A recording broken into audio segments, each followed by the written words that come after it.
Hello, everybody. I am very excited about my guest this week. It's Sarah Beisel. Do I say it right? Yes, you Yes. did. Okay. Sarah and I have been friends on Facebook for a while. We met in a Facebook group for business owners. And I soon after that, because her content was so good, I joined her mailing list. And lo and behold, one of the first emails I got from her had the subject line, please unsubscribe. I thought it was brilliant. Immediately want to see what's in here. And then Sarah was the way that she presented it was just being honest with her values, what she stands for. And that's kind of a theme for you, isn't it, Sarah? Yeah, so I it's funny that you bring that email up as well. I wish that it was my idea as well. I'm not I got it from another copywriter, and I like he had an email like that in his email sequence. I loved his emails, and he had one just like that was like, you should probably unsubscribe or something like that. And I was like, what are you talking about? I just joined this list. Like, what? So I opened it up and I read through it and I was like, oh wow, that's really interesting. I love this concept. I need to do this in my own sequence. So I immediately went away and I was like, okay, how can I make this my own? Because I was like, I can't just copy paste his thing. Like, what do I want to put in this to make it my own? And so, that's where it came from. So, put the title, please unsubscribe. I was terrified when I first added it in though, because I thought, oh my gosh, everyone's going to leave my list. Everyone's going to hate this. It's so stupid. And people love it. I get so many comments. People reply to this like, this was such a good email. It's like, I love this. This is so interesting. I was like, great. I've hit on to a winner here. Okay, but that's exactly what we're going to talk about today, is that willingness to be yourself, to just be your authentic self, how you do that and why you do that. I think you are talking about that a lot when I look on your Instagram posts. But first, just tell us a little bit, who is Sarah? Yes. So I am a copywriter by background, and I kind of transitioned a little bit into business coaching, but still with a messaging focus. And I started my business, like many people, in the middle of COVID when everything was shut down and we were all kind of having like a life crisis about what we should be doing with ourselves. And that's where I started my business. And at the beginning, I was just doing copywriting, and that's kind of just finding my feet. And about a year in, I kind of realized like I really wanted to be narrowing in on who I served, what that looked like. And so I was like, I just made a bold decision. I was like, do you know what? I want to talk to Christian entrepreneurs. That's my faith background. And I was like, that's who I want to talk to. I want to work with them. So I'm just going to put it out there and have it be this thing. Like, it's kind of scary, but let's just do it. And it felt really good. And people were really excited about that connection. I started a Facebook group from there. And over the last kind of couple years, it's just been leaning more into that and just growing that side of it, because people wanted that from me. A lot of people like really do want to connect with people that have similar backgrounds, experiences, share those same values. Not everyone cares about that, but a lot of people do. And my people certainly did. And they loved that was the direction that I went. And that's just been like a kind of continuing like pattern that I've noticed over the last few years, is people do come to me and they say, I love that you're so bold about your faith. I love that you share that in your content. I want to do the same thing. I love that. And so it's kind of been like a bonding point for a lot of people that I've interacted with as well. Okay, that's interesting. But you actually have like a law background, don't you? Yes. So before I did business, I studied law at university, and then realized I hated it. And so I didn't ever practice. I actually went into management and discovered that I really hated management. So it's been a very fun pathway of, oh, try the thing, I hate it. Try the thing, I hate it. And now I found business and I love it. So thankfully we finally found something that's enjoyable and good and uses the skills that I have like really fully, because I found as well those background, like I wasn't really using the gifts that I have very well. Like law was not, it was interesting, but it wasn't really something I was good at. And then the same thing with management. There were components that were interesting, but I'm not a details person. I'm not very organized to the sense that you need to be for management. So that was an interesting discovery. And you recently also became a mum, so I think you Yes. have to become more organized. You don't have a choice. Oh gosh, I know. It's thrust me into a world of chaos trying to like get back on top of everything. How old is your son now? He's almost 7 months now, so Okay, it's so been the worst is we're kind over. of getting into the routine of it. Okay, but now is he crawling? Soon. I think he's started like the little floor wiggles now, where he's like he's up on his fours but can't quite figure out how to move. So it's coming in the next month or so, I And think. then it's a lot of running, Yeah. That's ahead of you, but you will do it. Yeah, Okay, it'll be Sarah, great. so let's talk a little bit about that email and, Mm, and why do you think it is important? Okay, you connect with Christian business owners, mm, but I think this principle is the same. It's finding people who have the same values as you mhm. have. So Yeah. why would you be bold and tell the world, these are my preferences? Yeah. So something that I think is important to remember about just business in general, there's very few people out there that will ever do something that's completely, truly unique, like a completely novel product, right? There's just like those are very special people. And if you're one of them, that's really awesome. But for most of us, we're just doing things that are very similar to what other people do. So our uniqueness comes from the person that we are, like our perspectives, our opinions, our experiences, the way that we approach things, all of that kind of stuff.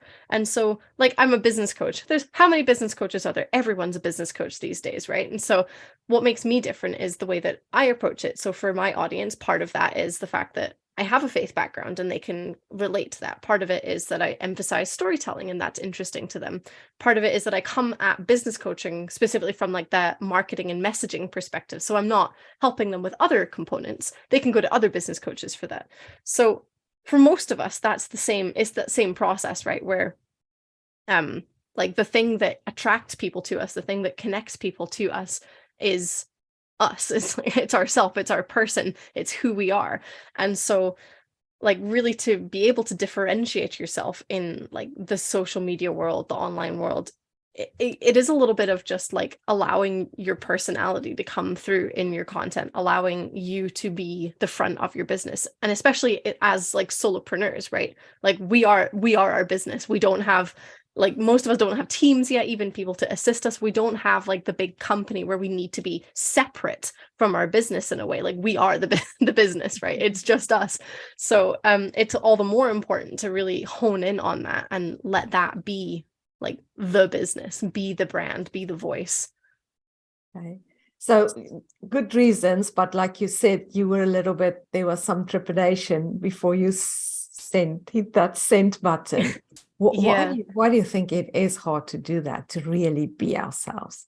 I think there's always that fear that it's a fear of rejection, I think, for most of us, isn't it? There's just that fear that, oh, if I share this thing, people are not going to like me, or if you do have a faith and you want to share that, it's quite scary. Like, what if people like don't agree with that faith? Are they just going to suddenly like not want to be like follow me on social media, or whatever it is, or like any type of opinion or like value base that you have that's maybe like a little on the line for some people? It's that fear that you're going to lose a lot of people. A lot of us as well have that fear that like we feel like by standing out more boldly and taking a stance on like the type of people that we want to work with or the type of niche that we want to serve or work in, that we're kind of closing doors off to working with loads of other people. It's like, oh, well, if I only want to serve this person, then there's all these other people over here that I suddenly can't serve.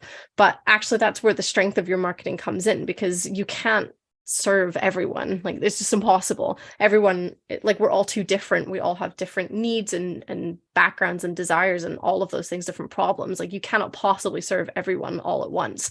So by like getting comfortable and it is challenging, but you have to just embrace the fact that by like narrowing yourself into like a particular niche and getting really specific about it is actually going to help you serve them more, and you're going to create more like enthusiasm, I suppose, as well, because like those people that agree with you and those people that are aligned to you are going to be like your best fans, your biggest fans. They're there with you cheering everything on and they want to work with you. So like it creates a passion, and that's really what helps like take over into like making sales, is like the enthusiasm, the excitement, the passion behind what you're doing. So whatever that like niche is, or whatever that specific like moral value base or just personality like traits, anything that you can bond with over your audience that's part of who you are and part of who they are, it's going to create like a kind of like a group that you can all bond together, and something that you can really get behind, and that creates like a motivation to actually like follow you and work with you and stay in your world, versus kind of not feeling like they can relate to you because you're trying to be too many things to too many people. Uh-huh. Okay. So, and you also had the example of this other guy's email, and it resonated.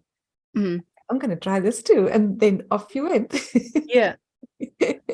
So, and it paid off, right? You're getting, is it still part of your nurture sequence? Yes, I still have it in there. And it's still like every now and again, I do still get emails from people that have signed up saying, oh, this is really cool. Or, oh, this is they love the fact that I've been bold about it. And I think that's the thing that was like, is a really refreshing payoff. Like there was a lot of fear between to taking that step, and especially when you're doing something as like controversial as telling people unsubscribe from my email list. But to me, it was like, I'm going to talk about things, and I want to make sure that the people that are coming into my world know that I talk about those things. And if they're comfortable with that, amazing. I'm happy to have them. If they don't want to be part of that, that's okay. This isn't me saying that it's wrong to disagree with me, but just that you might find better support or a better community somewhere else, because we're not going to be able to share this common bond, right? Okay. So if there's someone listening to us right now who's like so scared to be a little bit more bold and more honest, what advice would you give them?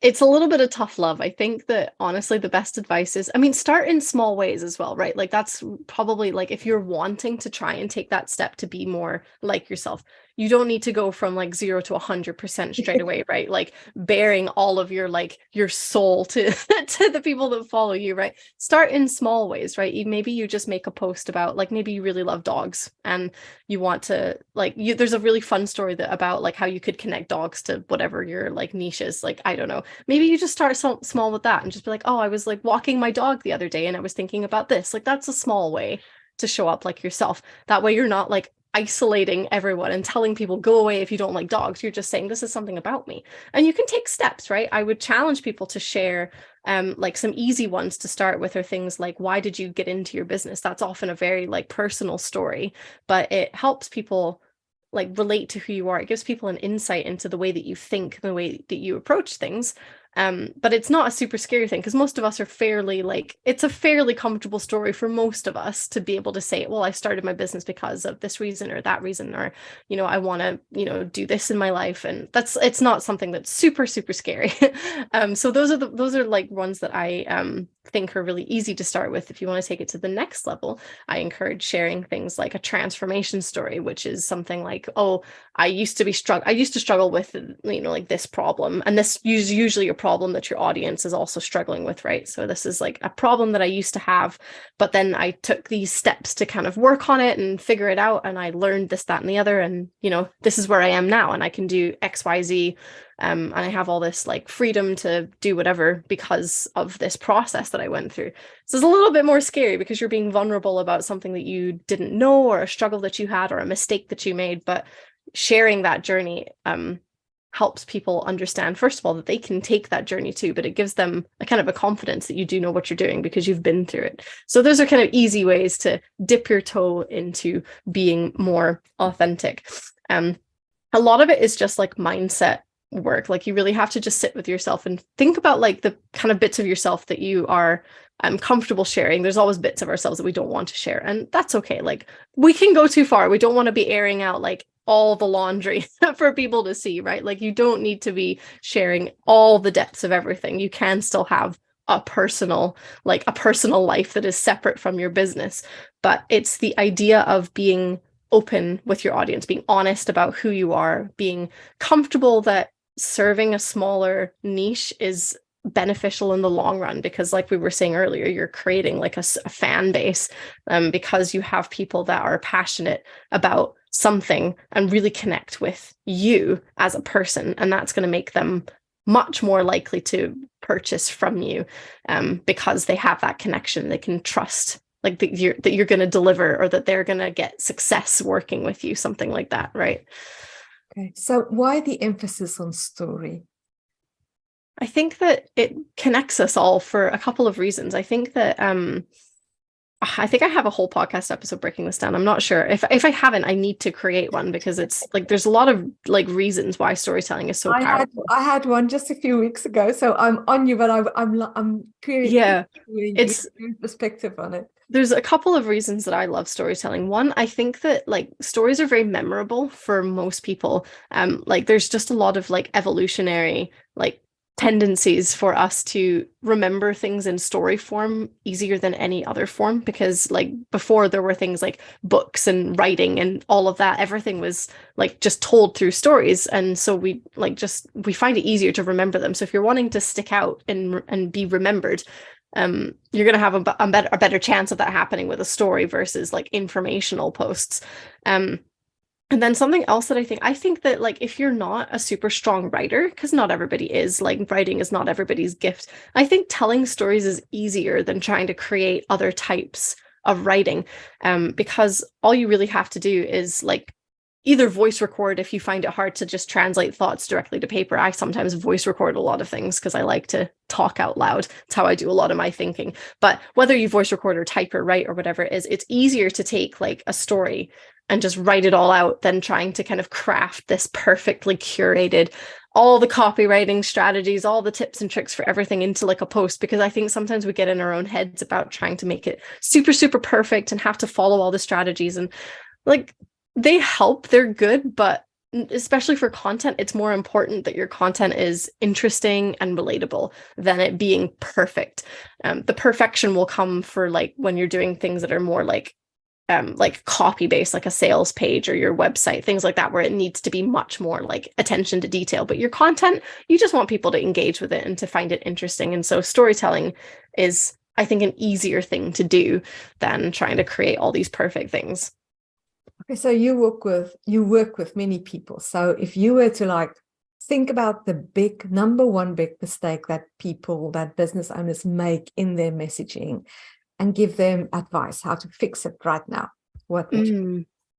I think the biggest thing that I've seen is people have a tendency to be too vague when they're writing, because, and I get where it comes from. A lot of advice when it comes to like creating content, creating your copywriting, is that you want to hit on these like deeper points, these like root things that people are feeling. You want to like help them like understand their deeper desires that they're aiming for.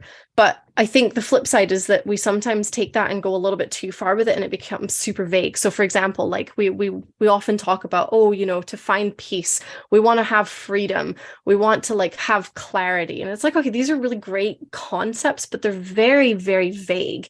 Mm-hmm. And the kind of messaging that really converts is actually ones that are very, very specific. So this is another thing. It's sometimes a little bit scary to try and put those details in, because again, we think, what if we highlight one specific scenario, we're isolating everyone else. But actually, it's so much more relatable, because someone can really picture themselves in those details, even if it's not perfectly matched to their life.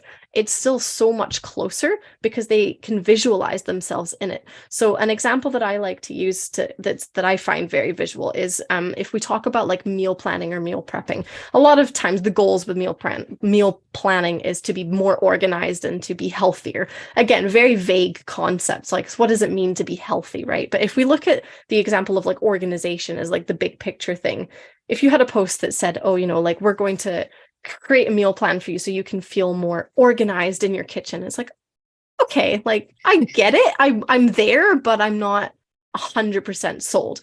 But then if you create, and this is where the storytelling matches up really nicely. If you create a post that's something like picture instead, you know, like picture it in your kitchen, your kiddos are running around and you're trying to scramble to cook, but you've got ingredients all over the counter, dirty dishes in the sink. You don't know what you're cooking. You open the fridge and find out that actually the ingredient you thought you were going to use is actually not even there. Or, oh, turns out that it's actually gone moldy because it's been in there for too long. So now you're scrambling to figure out what to cook for dinner. And you're just like, your kids are hungry, they're crying. It creates this very vivid picture of what it's like to be in that kitchen. You can picture yourself there.